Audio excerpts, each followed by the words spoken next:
Welcome to the Rooted Youth Ministry podcast, which aims to advance gospel-centered youth ministry by equipping and empowering youth ministers and parents to faithfully disciple students towards lifelong faith in Jesus Christ. The Rooted Youth Ministry podcast is part of the Rooted family of podcasts, which also includes the Rooted Parent podcast, Ask Alice, and Thanos to Theos. To learn more about Rooted, visit us at www.rootedministry.com. I'm your host, Davis Lacey. We're recording this episode live at the Gospel Coalition's 2021 conference in Indianapolis, Indiana. But even though we are in the Midwest, I am joined by fellow Southerner, Dr. Michael Kruger. Brother, welcome to this episode of the Rooted Youth Ministry podcast. I appreciate it. I don't know many people who call me a fellow Southerner, so I'm glad to have that in common. Well, I'm from Ellijay, Georgia. They call me the pride of Ellijay around here. You have lived most of your life, it sounds like, in the great state of North Carolina. Yes. We still claim you in the South. So I'm from North Georgia and Ellijay, and Appalachian is weird, not necessarily deep South, but we'll stick together. There you go. How's the conference been for you so far? Good. Had a great time. I've actually been here for both. So I got here for the women's conference and spoke at that, and also was involved in other corollary aspects to it. And then now here for the national conference, and just spoke twice today for that. And it's been a busy time, but great. Love TGC, and it's been great to be here. My goodness, thank you so much for carving out some time from your very full plate to join us here at the Rooted booth here in the exhibit hall. Yeah, happy to do it. Y'all, Dr. Kruger serves as the president and the Samuel C. Patterson Professor of New Testament and Early Christianity at the Charlotte campus of RTS. He is one of the leading scholars today in the study of the origins of the New Testament, particularly the development of the New Testament canon. He's the author of 11 books. Most recently, the book we'll be talking about today, Surviving Religion 101. Letters to a Christian Student on Keeping the Faith in College. He's married to Melissa Kruger, who is the Director of Women's Initiatives for the Gospel Coalition, and y'all have 3 children, Emma, John, and Kate. Indeed. Well, we're glad that you're here with us. Let's jump right into your new book, which you said released just days ago before we're recording this interview. Yeah, in fact, just last week it hit the shelves. It's been exciting to watch the whole process unfold, and I love the fact that it's here at the conference because people can go by and look at it, pick it up, and then I'm around, at least sometimes in the booth, RTS booth, to sign it, and so that's been fun. Oh, that's awesome. Fantastic. Well, tell us a little bit about it. If I'm correct, it's really largely your personal story about stepping onto UNC's campus as a freshman and your process of surviving Religion 101. Is that right? Yeah, there's a dimension of it that's autobiographical. So I start the book, at least, by telling my story and then show how that's a platform for helping my daughter and really any other college student out there. So my story is basically like a lot of college students still today. I showed up as a freshman at the campus of the University of North Carolina years ago and was a committed Christian. Got there thinking that I was ready to handle the pressures and challenges of life at a secular school.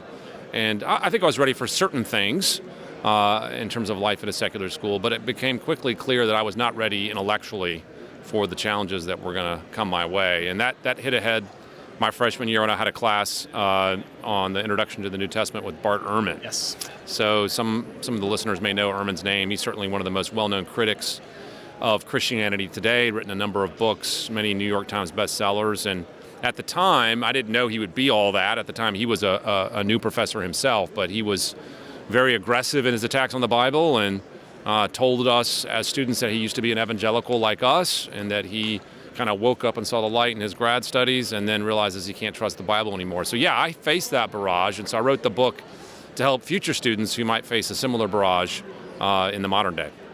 What are some of the most common objections to the Christian worldview that you faced and that young people might face today when they step onto the university campus? Oh man, there's so many things. My book walks through 15 chapters, in fact, of challenges that students will face. And as you indicated in the introduction, it's really written for my daughter. It's written as in the form of letters to her. And that's kind of a personal touch. She's still at UNC right now as a sophomore, actually, as we're doing this interview. And but I mean, there's a number of challenges. Here's one that I start the book with, which I think is really a key challenge, and that is, I think a lot of Christian students get to campus and wonder what the chances are that they're right and all their professors are wrong. Just that sort of visceral gut check. They're thinking to themselves, okay, let me get this straight. Here I am, 19-year-old nobody sitting in a class, and I've got the smartest people on the planet teaching me who've got all these degrees in Ivy League schools and so on, and letters behind their name. And almost all of them think I'm crazy for believing the Bible. Almost all of them think that the Bible's not trustworthy. And then here I am thinking that it's inerrant and it's true and it's inspired. What's the shot? What's the statistical chance that they're all wrong and I'm right? Sure. You can imagine that after a while, that just haunts you. And if you don't have an answer for that, you're never going to make it out of step one at the college campus. So I talk about the way worldviews work and about why people believe what they believe and how it's not as simple to say the facts prove something. It's not as simple to say that all you got to do is look at the evidence. That people believe things by coming to the evidence with a predetermined worldview, and that actually colors and shapes the evidence rather than the other way around. And so I help the student realize that professors aren't neutral. They don't look at the world neutrally. In fact, they look at the world in a definitively non-Christian way and then interpret it like that. So it's important to realize that your professors are the way they are for a reason. That makes sense. We talked through some of the objections, right, that students may face. Why do you think, kind of to put the questioning back on the student, why do you think that so many Christian young people are intellectually underprepared when they graduate from high school and step onto a university campus? Yeah, this is a great question. I pondered this a little bit in my introduction and sort of reflect a little bit on, okay, what might be an explanation for why young people who go to college seem to be rather unprepared intellectually. I have a couple of thoughts on that. I think there's different strains of evangelicalism in the United States right now, and those different strains prepare people in different ways. There's what you might call the pietistic strain, which is you really have to live like a Christian, okay? And then there's what you might call a revivalistic strain, which is, are you sure you're converted? Are you sure that you're really saved? And I think most Christian young people grew up in probably one of those traditions, right? It's all about how you live or whether you're saved. And by the way, those are both really important things. But there's not a category for a lot of young folks, and certainly there wasn't for me, for how to think Christianly and why thinking Christianly matters and what it means to think Christianly as opposed to non-Christianly and how to interact with unbelieving worldviews. And, I don't know why that is. I don't think historically that's been the case. I think there's probably a little bit of an anti-intellectual strain in certain parts of the faith, maybe suspicious of learning. So whatever the cause, the church has got to figure it out because we're sending out young people who aren't prepared, and I think it's going to eventually catch up to us. Do you have any ideas for what those of us who are laboring in youth ministry could do to better prepare young people for some of these intellectual challenges they'll face? Well, the obvious choice is to buy my book. No, I'm kidding. That was the softball on the tee, man. You took a swing at it and knocked it out of the park. That was great. Such an easy answer to a complex question. Well, of course, I did write the book as one thing to do, but I think your question is obviously much bigger than any one book. I think we have got to start introducing young folks to objections to the faith at a younger age and helping them think about how to answer them. I think there's a sense in which we've probably worked very hard to protect young people from non-Christian thinking and protect them from thinking that would challenge what they believe. And there's a certain rightness to that when they're unable to handle it. But you've got to start giving them a little bit of that long before they go to college because they're not going to be ready when they get there. So you're almost inoculating them. And this is the analogy I give. You almost want to give them a little bit of the illness so the body learns to fight it with antibodies. And what we're doing is we're basically sending out people who haven't been vaccinated into the world and they're getting sick and dying. And I'm like, yeah, you got to vaccinate them. You got to get the body ready to fight disease. And you can only do that by introducing a little snippet of the disease into them so they can see the problem and then fight it. And so I think that medical analogy can be a good thing for what youth groups need to be thinking about. Makes a lot of sense. Let's take the conversation even to a more broad cross-section of the church, right? It rooted one of our core values or one of our 5 pillars is intergenerational integration. So making sure that our young people aren't siloed off from the life of the church, doing their own thing, basically in a parachurch ministry within the church walls, but really being enfolded and engrafted into as much of the life of the church as possible. So when we think about preparing students for facing intellectual challenges, specifically maybe by going to college, what are some things that the church as a whole can start doing or maybe stop doing that might better prepare our students to graduate and to face some of these different strains of thought? Yeah, so 2 thoughts on that. You mentioned the idea of youth groups being sort of cordoned off and a separate entity within the church.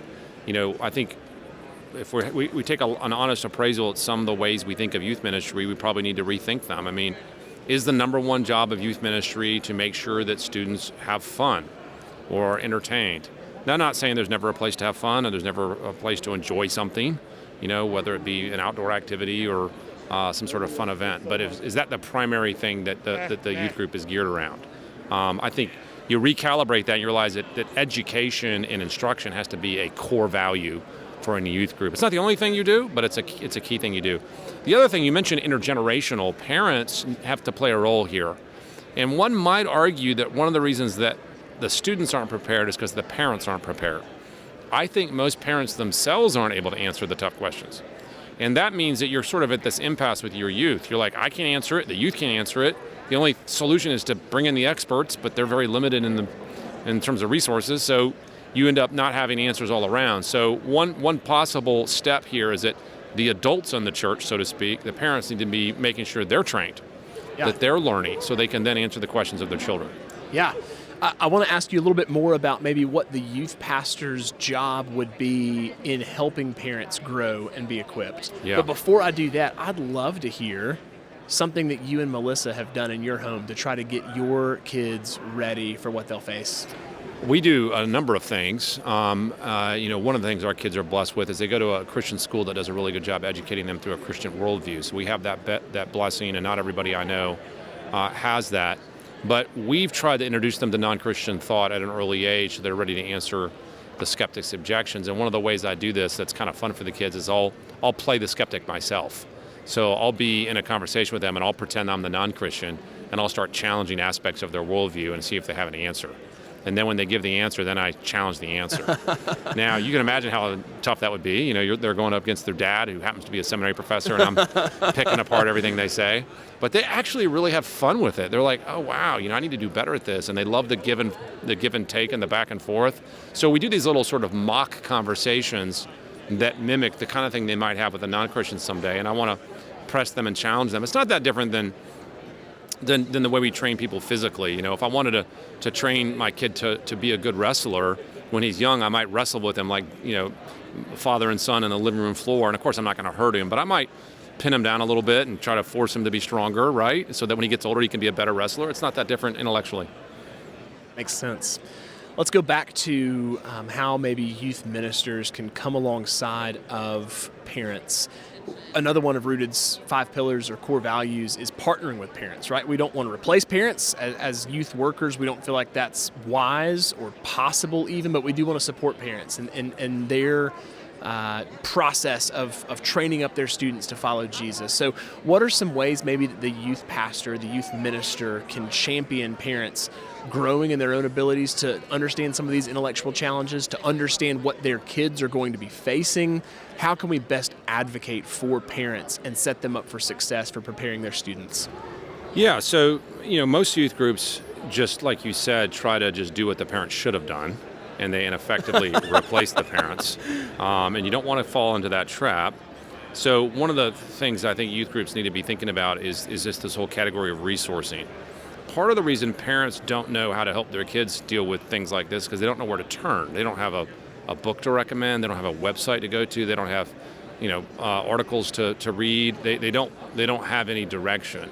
And so if a youth pastor knows this, then he can be busy resourcing the parents. So going to the parents as a group and saying, okay, here's some of the books that you want to be reading with your children. Here's some of the websites that you want to be spending time on. Here's some of the videos to watch or articles to peruse about all these different issues. If your questions are X, here's where to go. If there was Y, here's where to go. So that is the information that most parents don't have the time to dig up, and they wouldn't even know where to go if they wanted to dig it up because they don't know who to trust. So if you have a theologically reliable youth minister who can give them some direction, I'll tell you what, parents would eat that up. They would love to be resourced.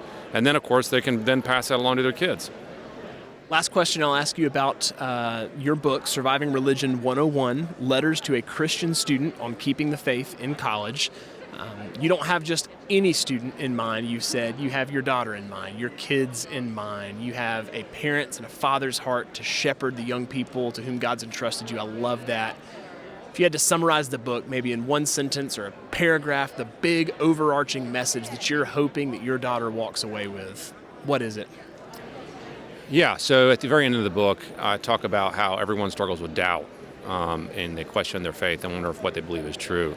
And the message I give to her is that you keep your focus on the most true thing in the world, and that's Jesus himself. And in spite of all the doubts and the questions, that you realize that Jesus is worth it. Jesus is sufficient for it. And he's worth your time and your effort and your devotion, even in the midst of what looks like sometimes a life that doesn't work the way you want it to. So it tries to be a very Christ-centered book in that sense. The solution isn't just data. The solution is a person.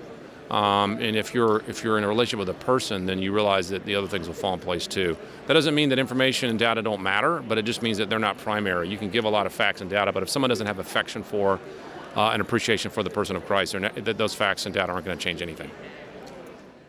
Dr. Kruger, Rooted is going to be releasing a new book in the fall of 2021 called The Jesus I Wish I Knew in High School, trying to platform different authors who are going to be writing basically their old high school selves, me saying, this is something I know about Jesus now that I wish I would have known when I was in high school. What's one thing that you wish you would have known about Jesus when you were in high school? Wow. I don't know if I would phrase it things I wish I knew about Jesus, but maybe things wish I knew about Christianity.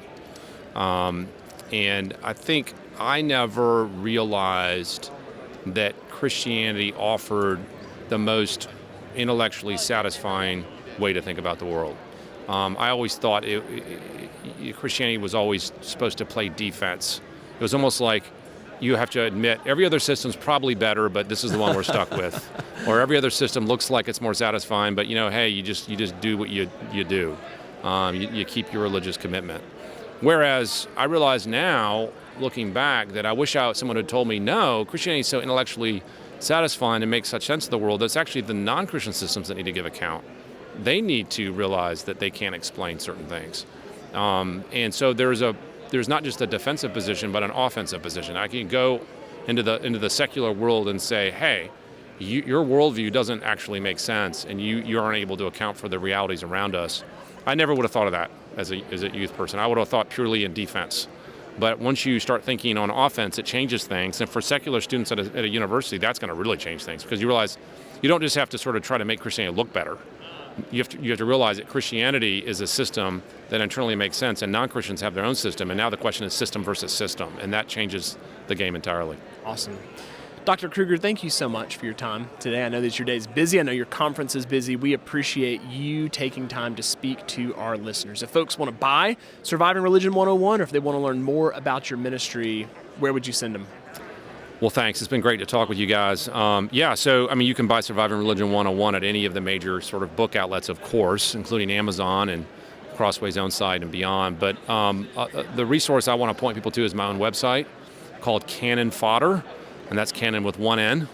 So there's a pun there in case someone doesn't get the pun.